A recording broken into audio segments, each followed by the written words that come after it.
My yard became his kitchen. Have you ever looked out your window and realized your backyard was suddenly 3 feet smaller? I did. My neighbor Dave didn't ask. He didn't call. He just started digging. It started with a survey marker. Dave moved it while I was at work. When I asked him about it, he just laughed and told me to get off his property. His breath smelled like stale coffee and pure arrogance. Over the next month, he built this massive, hideous stone retaining wall and a custom outdoor kitchen.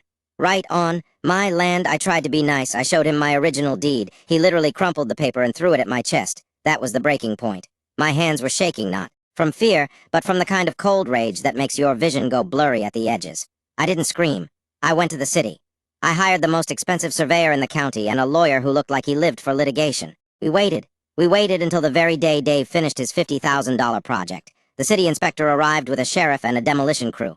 Dave was standing there with a spatula, ready to flip his first burger, on his stolen patio. The look on his face when the inspector told him the entire structure was unpermitted and encroaching on my title was better than any lottery win. The demolition was loud, the sound of jackhammers hitting. That expensive granite felt like a symphony. Dave had to pay for the removal, the restoration of my lawn, and every cent of my legal fees.